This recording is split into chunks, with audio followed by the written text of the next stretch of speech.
That's okay. We can record now because what we've just done previously is You already know that stuff. Yep. stuff we recorded. Okay, so what we're going to do next is we're going to look at what's worth stuff's worth in the future, and so we're going to look at what it's worth as land, what it's worth as maybe some house and land packages, but that's a bit harder to work out, and then built houses, and then we're going to have to think about, and depending on the area, so North Brighton, you'd be thinking about 2-story built houses compared to single-story built houses, compared to 4-bedroom compared to 3-bedroom. In say Windsor Gardens, I don't know. You could do that, but I know that 2-story houses in Windsor Gardens aren't going to work out so well because they're too expensive. So, and likewise, some of the blocks would be too small to start going 4 bedrooms and alfrescos and all that sort of stuff. So that's the other issue. But if it's a bigger block, then if you're going to have a 400 square meter block, then you start thinking, do I go a 4-bedroom house or not? And then so do you want to do that research on this one in North Brighton? Because I've got all the answers for you, or do you want to do that research on another one you research? No, we'll stick with North Brighton, whatever, if that's what you think. North Brighton's quite a good one because it is relatively challenging, and so it makes you think about some things. It's got some unusual things about it. So if you're cool with that, then I think we've got another time booked in for Wednesday. Are you going to have a chance for now Wednesday to have a look at it? Yes. Yes, that's fine. What we're going to do is we're going to look at what's going to be worth as blocks of land, and then what it'll be worth as built houses. The thing to understand with this one, though, I'll just tell you right now, is it's difficult to subdivide this one. So what we're going to do is we're just going to make an assumption you can subdivide it. Okay. So and we're going to go through. I'm going to do some little training for you on researching through council and looking at a whole pile of services and a whole pile of different things we need to think about. We're going to do that next, though. So I don't want to get you distracted with council requirements. So we're just purely focused. We're going to make the assumption you can subdivide it, and make the assumption we can subdivide it from 1 into 2 side by side. I think, was it a 15-meter frontage? Can't remember. Yeah. So that means that they're going to be 7.5 meter frontage, which is quite narrow. So which doesn't fit in the zoning for this area. The zoning for is 10-meter frontage. So. Are they going to be touching houses or not? Yeah. They're going to have to in 7.5 meter frontage. So you're going to have garages on the boundary. And so. You want me to look in double story and single story, or just one? If you can, yeah. If you've got time to look for double story and single story, then have a look at that. How do I know the prices to build a house? Just assume a single story house, maybe 200 grand, and then a double story house, 300 grand. Sure. Okay, that's easy. And then just imagine that's just standard sort of 3 bedrooms, 2 bathrooms, single garage, but nice specs, so not plastic stuff in the house. Mm-hmm. And in that price, you could probably even have like stone bench tops and all downlights and a little alfresco at the back and stuff like that. So relatively nice. So and then 2-story house would essentially be the same. It'd just be on top of each other. So it'd be a bigger house, but it would still have the same number of bedrooms and bathrooms and that sort of stuff. Cool. Just assume that for the time being. So yeah, so we got 200,000 for a single-story house. So basically, what you're trying to do is work out what the land's going to be worth, and then add 200,000 on top. But then saying that, just because that's what's costing you, doesn't mean that someone's not going to pay. They're going to pay a premium for a finished-off house. So you're trying to think of what's a finished-off house going to be worth. Okay. So that's it. And I think it was about. Was it 650 square meters or something like that? I can't remember, but something like that. So it's going to be 325 square meter blocks. 625, yeah. 625, yeah, okay. So 310 square meter blocks. So yeah, try and get out there and see if you can try and work out what that might sell for as a block of land. Understanding though, you might find none. I don't know, I can't remember, but you might find none, and then you've got to try and work out how you're going to work out what it's worth, even though, because potentially you can have situations where no one's done a subdivision in that area before with the same. And so maybe the zoning's changed, or maybe you think you can get it through council when no one else can. So you're going to have to try and work out what you think it's going to be worth based on smaller block or smaller house or something. That's going to be quite difficult though, because it's going to be a 7-meter frontage, which no one can have because that's below their thing, isn't it? What do I do there? Like, for example. Well, but the thing is though, at the end of the day, someone wants to buy it to live in it. They don't care. So they're not focused on the frontage, they're focused on the house more. Again, there'll be a discount because it might not look as nice.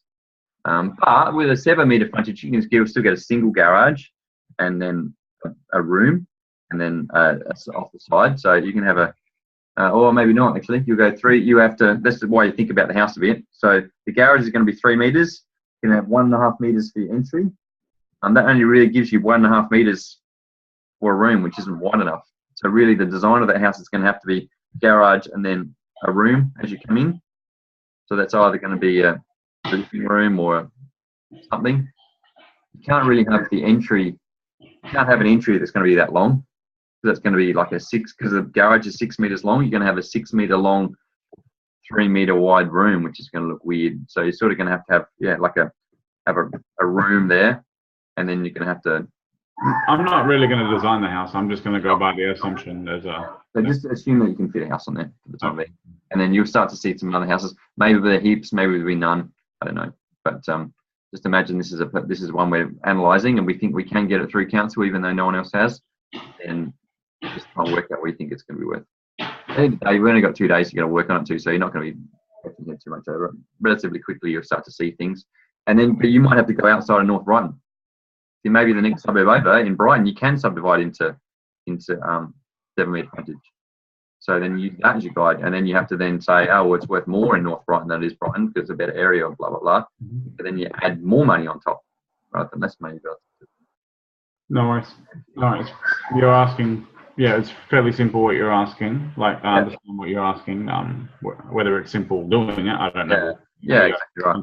And that'll be cool because once you learn how to do that, that'll help you when you're looking for your other ones, because you'll start to be able to analyse the start and the end. And then after that, then we're just taking into account all the middle, which is the council requirements and the services and the stuff, easements and trees and retaining walls and whatever else you have to think about. So, and then once that's that, you've got all the pieces of the puzzle then, and the next thing is out to go out and search for areas, and so we can actually start putting it into practice. So it's going to be pretty cool.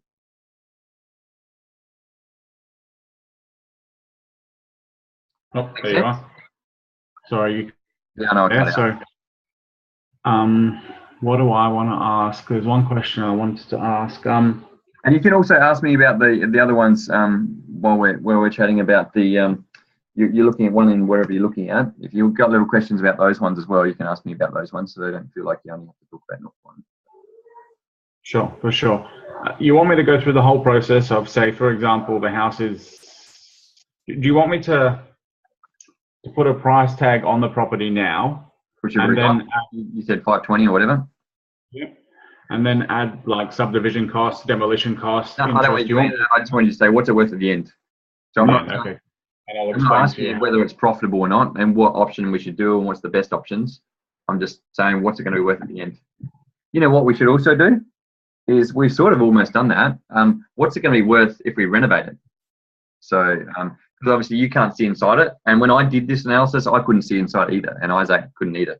Since then, I've gone and had a look inside it, so I've got an opinion. But it's very similar to your one that was with the coloured carpet and all the other sort of stuff, very original condition as a basis. So we might look at that option too. So let's look at the option of renovating it, block of land, and building a house on it. And if you choose to, if you think you've got enough information, you can go single story, 2-story. So we've got 4 different variables as 4 different options. Okay, I don't know anything about renovations or how much that kind of stuff costs. So it doesn't matter what it costs. You just have best. What's it going to be worth at the end if we do renovate it. And then you might say, remember we saw that 651, which was like total renovation, which they spent a heap of money on. And there's some other ones which are just carpet and paint, really, and the original bathroom. So you can you don't have to know what it costs. You can just say, if they just put carpet and cane in it, it's worth 600,000. If they knock the back end in and put in al fresco and put a new kitchen, new bathroom, it's worth 650. That doesn't necessarily say whether it's profitable or not, or how much it costs to actually do that. In reality, you can go off and get quotes and a whole pile of other stuff, which you're probably not going to do. Okay, no worries. Cool. And like I said, you're only doing it for a couple of days anyway, so don't feel too stressed about it. And then we'll go through Isaac, because Isaac's done that for that particular one in North Brighton, and he's gone into it to quite a lot of detail. So he'll be able to then, we'll be able to use his as a guide of checking yours. No worries. Cool, buddy. Did you have any questions about those other ones you're looking at? Or you all cool just to hold off on buying something until you're building your skills up?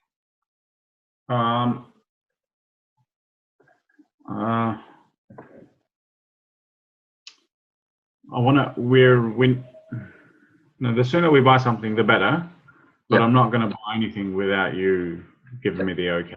That makes sense. So My preference is for you. We're not very far away. You can see how relatively quickly you build quite some skills, and we're only a couple of days away from learning out what things are worth at the end, and then we're only probably a week or two away from having all the skills to analyze the stuff in the middle, and stuff. So you can see within a couple of weeks we're going to be able to analyze a property, and you can apply that to another property then. So I think my preference would be for you to hang off for a couple of weeks. But if you have to buy something tomorrow, then you have to buy something tomorrow. You have to tell me hopefully beforehand, and we'll analyze that one. Yeah, for sure. I'm already using the little skills I have to look into stuff as well, which I find very helpful. But yeah, I think you should look into other stuff. I'm just saying, don't buy anything else. My preference is not to buy anything else. But you can. I can't stop you. No, I'll appreciate your advice. I won't do anything without you giving me the okay anyway. No, it's good. I'm pretty excited, man. I'm feeling pretty excited. I feel like you're doing really good. So I'm pretty optimistic. Are you feeling confident? Yes, I feel like I've grasped what you've taught me so far. I understand everything that you've said. I think with practice, I'll get better, and I'll be. I can be a good agent eventually. Cool, man. And you can see why it's so important to see what something's worth right now. Yeah. And a lot of people don't necessarily grasp that's an important thing, and even owners, when they come and get me to analyze their property, they don't care what it's worth right now. They're just focused on what it's worth at the end. And I'm like, but it really matters. And we put a lot of effort into that. And sometimes they still don't understand it, but it's really important. So. Yeah, cool. All right, until Wednesday. If I have any questions, I'll just message you beforehand. And yeah, cool. Thanks, buddy. Yeah. Have a good day. Enjoy the rest of the day off. Thank you. You too. See ya. Yeah.